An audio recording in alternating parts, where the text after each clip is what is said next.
अथ चतुर्थोऽध्यायः। महर्षि व्यास का असंतोष।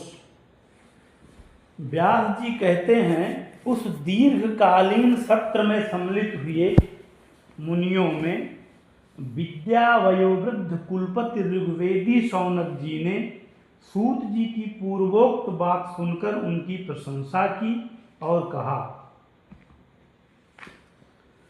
शौनक जी बोले, सूत जी, आप वक्ताओं में श्रेष्ठ हैं तथा बड़े भाग्यशाली हैं। जो कथा भगवान श्री सुखदेव जी ने कही थी, वही भगवान की पुण्यमयी कथा कृपा करके आप हमें सुनाइए।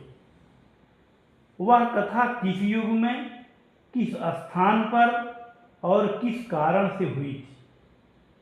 मुनिवर श्री कृष्ण द्वैपायन ने किसकी प्रेरणा से इस परमहंसों की संहिता का निर्माण किया?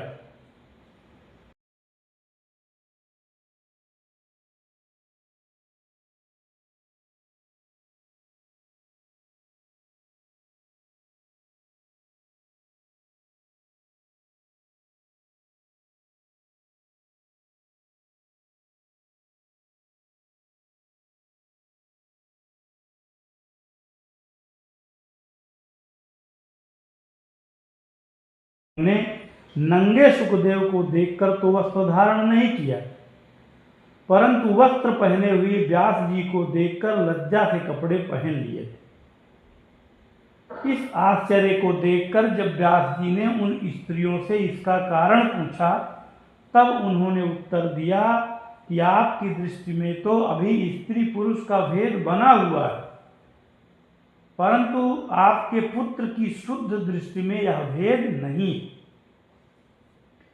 कुरुजांगल देश में पहुंचकर हस्तिनापुर में वे पागल, गूंगे तथा जड़ के समान विचरते होंगे। नगरवासियों ने उन्हें कैसे पहचाना? पांडव नंदन राजर्षि परीक्षित का यह इन मौनी सुखदेव जी के साथ संबंध कैसे हुआ, जिसमें यह भागवत संहिता कही गई? महाभाग श्री सुखदेव जी तो गृहस्थों के घरों को तीर्थ स्वरूप बना देने के लिए उतनी ही देर उनके दरवाजे पर रहते हैं जितनी देर में एक गाय दुही जाती है। सूत जी, हमने सुना है कि अभिमन्यु नंदन परीक्षित भगवान के बड़े प्रेमी भक्त थे। उनके अत्यंत आश्चर्यमय जन्म और कर्मों का भी वर्णन कीजिए। वे तो पांडव वंश के गौरव बढ़ाने वाले सम्राट थे। वे भला किस कारण से साम्राज्य लक्ष्मी का परित्याग करके गंगा तट पर मृत्यु पर्यंत अनशन का व्रत लेकर बैठे थे? शत्रुगण अपने भले के लिए बहुत सा धन लाकर उनके चरण रखने की चौकी को नमस्कार करते थे। वे एक वीर युवक थे। उन्होंने उस दुस्त्यज लक्ष्मी को अपने प्राणों के साथ भला क्यों त्याग देने की इच्छा की? जिन लोगों का जीवन भगवान के आश्रित है, वे तो संसार के परम कल्याण, अभ्युदय और समृद्धि के लिए ही जीवन धारण करते हैं। उसमें उनका अपना कोई स्वार्थ नहीं होता। उनका शरीर तो दूसरों के हित के लिए था। उन्होंने विरक्त होकर उसका परित्याग क्यों किया? वेदवाणी को छोड़कर अन्य समस्त शास्त्रों के आप पारदर्शी विद्वान हैं। सूत जी, इसलिए इस समय जो कुछ हमने आपसे पूछा है, वह सब कृपा करके हमें कहिए। सूत जी ने कहा, इस वर्तमान चतुर्युगी के तीसरे युग द्वापर में महर्षि पराशर के द्वारा वसुकन्या सत्यवती के गर्भ से भगवान के कलावतार योगीराज व्यास जी का जन्म हुआ।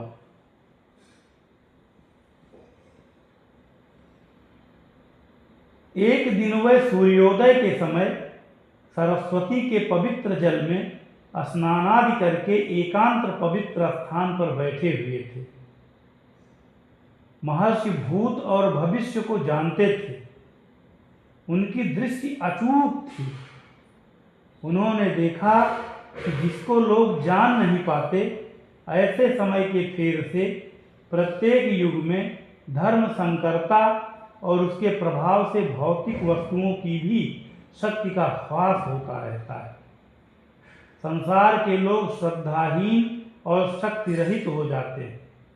उनकी बुद्धि कर्तव्य का ठीक ठीक निर्णय नहीं कर पाती और आयु भी कम हो जाती है। लोगों की इस भाग्यहीनता को देखकर उन मुनीश्वर ने अपनी दिव्य दृष्टि से समस्त वर्णों और आश्रमों का हित कैसे हो इस पर विचार किया। उन्होंने सोचा कि वेदोक्त चातुर्होत्र कर्म लोगों का हृदय शुद्ध करने वाला है। इस दृष्टि से यज्ञों का विस्तार करने के लिए उन्होंने एक ही वेद के 4 विभाग कर दिए। व्यास जी के द्वारा ऋक्, यजुः, साम और अथर्व इन 4 वेदों का उद्धार पृथक्करण हुआ और इतिहास और पुराणों को 5वां वेद कहा जाता है। उनमें से ऋग्वेद के पैल, सामगान के विद्वान जैमिनी एवं यजुर्वेद के एकमात्र स्नातक वैशंपायन हुए। अथर्ववेद में प्रवीण हुए दरुण नंदन सुमंत मुनि।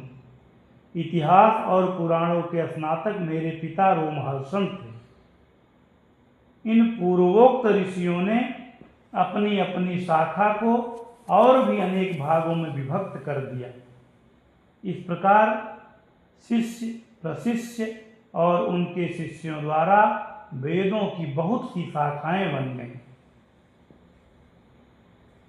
कम समझ वाले पुरुषों पर कृपा करके भगवान वेदव्यास ने इसलिए ऐसा विभाग कर दिया कि जिन लोगों को स्मरण शक्ति नहीं है या कम है वह भी वेदों को धारण कर सके। स्त्री, शूद्र और पतित द्विजाति तीनों भी वेद श्रवण के अधिकारी नहीं है। इसलिए वह कल्याणकारी शास्त्रोक्त कर्मों के आचरण में भूल कर बैठते हैं। अब इसके द्वारा उनका भी कल्याण हो जाए या सोचकर महामुनि व्यास जी ने बड़ी कृपा करके महाभारत इतिहास की रचना की। शौनकादि ऋषियों, यद्यपि व्यास जी इस प्रकार अपनी पूरी शक्ति से सदा सर्वदा प्राणियों के कल्याण में ही लगे रहे, तथापि उनके हृदय को संतोष नहीं हुआ। उनका मन कुछ खिन्न सा हो गया। सरस्वती नदी के पवित्र तट पर एकांत में बैठकर धर्मवेत्ता व्यास जी मन ही मन विचार करते हुए इस प्रकार कहने लगे, मैंने निष्कपट भाव से ब्रह्मचर्यादि व्रतों का पालन करते हुए वेद, गुरुजन और अग्नियों का सम्मान किया है और उनकी आज्ञा का पालन किया है। महाभारत की रचना के बहाने मैंने वेद के अर्थ को खोल दिया है, जिससे स्त्री, शूद्र आदि भी अपने अपने धर्म कर्म का ज्ञान प्राप्त कर लेते हैं। यद्यपि मैं ब्रह्म तेज से संपन्न एवं समर्थ हूँ, तथापि मेरा हृदय कुछ अपूर्ण काम सा जान पड़ता है। अवश्य ही अब तक मैंने भगवान को प्राप्त कराने वाले धर्मों का प्रायः निरूपण नहीं किया है। वही धर्म परमहंसों को प्रिय हैं और वही भगवान को भी प्रिय है। हो न हो, मेरी अपूर्णता का यही कारण है। श्री कृष्ण द्वैपायन व्यास इस प्रकार अपने को अपूर्ण सा मानकर जब खिन्न हो रहे थे, उसी समय पूर्वोक्त आश्रम पर देवर्षि नारद जी आ पहुंचे। उन्हें आया देखकर व्यास जी तुरंत खड़े हो गए। उन्होंने देवताओं के द्वारा सम्मानित देवर्षि नारद की विधि पूर्वक पूजा की। इति श्रीमद्भागवते महापुराणे पारमहंस्यां संहितायां प्रथम स्कंधे नैमिषीयोपाख्याने 4थोऽध्यायः।